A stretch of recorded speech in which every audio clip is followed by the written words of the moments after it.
Assalamualaikum semuanya, selamat datang kembali di Bisik Malam. Terima kasih buat kawan-kawan yang udah berkenan mampir ke channel ini. Cerita kali ini datang dari Mbak Mita di Cirebon, menceritakan pengalamannya di tahun 2010. Waktu itu Mbak Mita bekerja di salah satu perusahaan swasta yang ada di Cirebon. Perusahaan tempat Mbak Mita kerja ini bergerak di bidang pengiklanan. Jadi karena tuntutan pekerjaan, Mbak Mita sendiri ya sering datang ke lokasi-lokasi yang mungkin buat sebagian orang dianggapnya lokasi itu angker. Misalnya ya ke rumah tua, ke gedung yang kosong, gudang-gudang kosong, atau tempat-tempat yang nuansanya masih alami, cuman buat masyarakat sekitar dianggap ya itu seram, angker. Nah, ceritanya waktu itu badan Mbak Mita rasanya nggak tahu kenapa pada pegel, terutama di bagian pinggang. Pinggang ini rasanya pegel berat gitu kan. Mungkin ya karena terlalu capek kerja. Memang 3 hari sebelumnya Mbak Mita itu habis ke luar kota ya, kerja urusan pekerjaan, ngambil gambar buat salah satu produk di wilayah Kuningan. Nah, di situ ada satu rumah yang secara pengambilan gambar itu kelihatan estetik. Jadi mereka ya ke wilayah Kuningan yang masih pedesaan. Memang rumah itu udah lama nggak ditinggalin dan sempat ada insiden juga di situ. Salah satu kru dari Mbak Mita ini teriak, katanya ngelihat sosok nenek-nenek yang wajahnya serem. Cuman hal itu ya alhamdulillah bisa diatasi. Krunya nggak kenapa-napa, nggak ada yang kesurupan atau gimana. Proses pengambilan gambar juga lancar. Nah, setelah pengambilan gambar ini yang buat iklan produk, akhirnya ya balik lagi ke Cirebon, ya rutinitas normal kayak biasa, tinggal bikin laporannya. Nah, lagi ngerjain laporan ini nggak tahu ya badannya Mbak Mita rasanya pada pegel. Nah, jadi ya Mbak Mita pun dari kantor pulang agak cepet. Sebenarnya biasanya Mbak Mita itu kalau pulang dari kantor bisa lewat Isya. Nah, karena badannya pada pegel, jam 5 pun ya Mbak Mita udah nyampe rumah. Begitu nyampe rumah langsung telepon ke tukang urut ya, langganan Mbak Mita, namanya Maina. Maina ini ya emang dari dulu ya langganannya Mbak Mita. Makanya Maina ditelepon sama Mbak Mita datang ke kos-kosannya Mbak Mita. Nah, Mbak Mita sendiri di situ ngekos karena aslinya dia orang Indramayu, cuman kerjanya di Cirebon, makanya di Cirebon itu ngekos. Nah, Mbak Inah ke situ datang, ya kenapa ini nok, kata Mbak Inah kan. Ya biasalah mak, habis kerja badan pada capek. Oh ya udah sini diurut katanya, diurut dielus-elus sama Mbak Inah kan, dielus-elus ya orang ngurut. Sar sampai 1 jam lama. Mungkin ya beneran capek kali ya Mbak Mita ini, makanya ngurutnya juga lama. Nah, di situ ada satu momen Mbak Mita ngerasa urutan Mainah ini nggak kayak biasanya. Jadi urutannya lebih lambat, penekanannya juga kurang terlalu kuat. Mbak Mita kan lirik ya ke Mainah.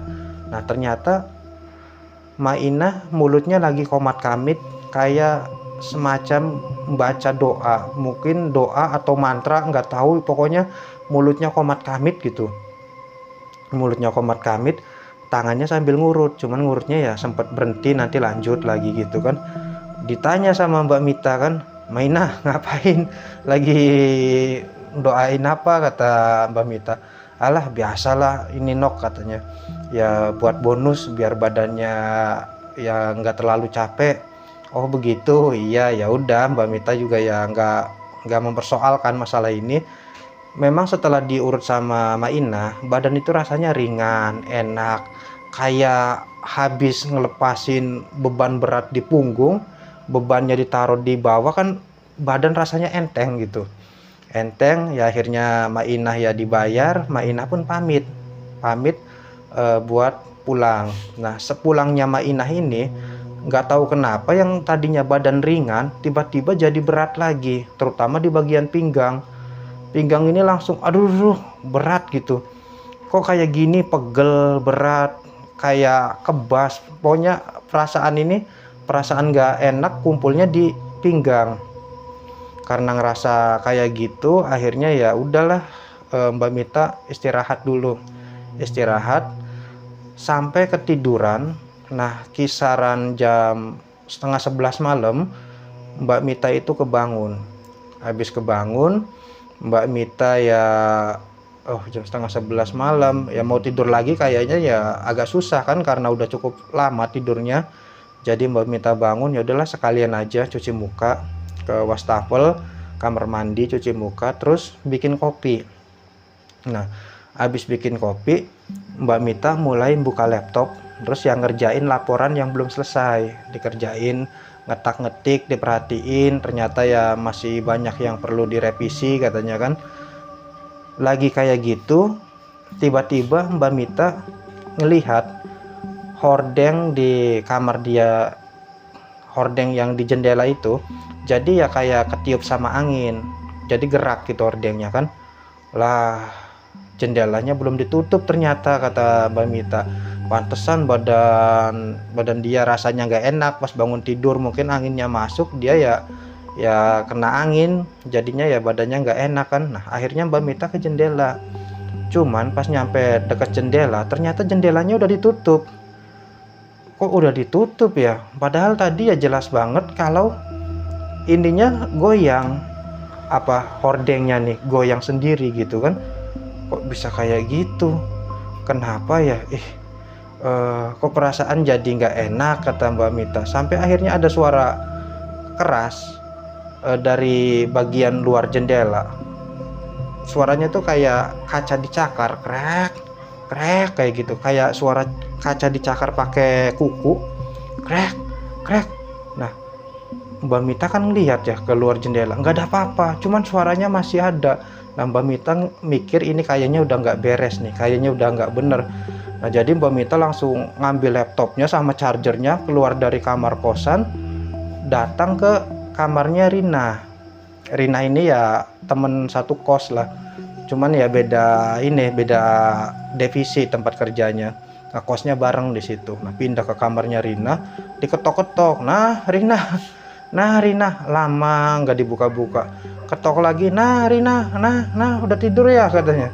Akhirnya ya kurang lebih 3 menit ngetok pintu, dibuka pintunya sama Rina. Kondisinya Rina ya kayak gitu, dia nih ya kayaknya lagi tidur terus diganggu kan, ya agak kesel. Rambutnya dia udah acak-acak kan. Apaan sih tak, orang lagi istirahat juga katanya. Jam-jam segini ya emang gak ada jam lain apa bangunin orang. Oh sorry nah aku mau ngerjain laporan, cuman di kamar nggak berani, perlu temen lah. Ya udah masuk katanya, cuman ya kelihatan mukanya ini agak keberatan. Akhirnya ya Mbak Mita masuk ke kamarnya Rina, nyolokin charger laptop. Nah, langsung buka laptop, ngerjain tugas. Di situ Rina berdiri di sampingnya Mbak Mita, kayaknya ngeliatin Mbak Mita, ngeliatin aja gitu kan. Ya Mbak Mitanya kan ngerasa diliatin. Apaan sih nah ngeliatin sampai segitunya, katanya kan. Nggak apa-apa tak gue tidur duluan ya, katanya. Lah emang kenapa, tidur aja. Iya gue tidur duluan. Nah, habis itu Mbak Rina ini kayak orang ketakutan, loncat ke atas kasurnya. Nah, langsung pakai selimut, tutupan selimut. Sementara Mbak Mita lanjut bikin laporan, ngetik taktik. Nah, handphonenya Mbak Mita bunyi, ada SMS masuk. Pas dibuka handphone itu, ternyata yang SMS Rina kan di sampingnya dia kan. Kata Mbak Mita, apaan sih Rin, orang deket-deketan juga SMS-an kayak apa aja, kata Mbak Mita kan. Cuman Mbak Rina ini nggak ngejawab. Nah, akhirnya dibuka SMS itu sama Mbak Mita, isinya, tak Mita, di punggung kamu ada nenek-nenek yang lagi gendong, katanya kayak gitu. Nah, dari situ jantungnya Mbak Mita langsung berdebar, deg deg.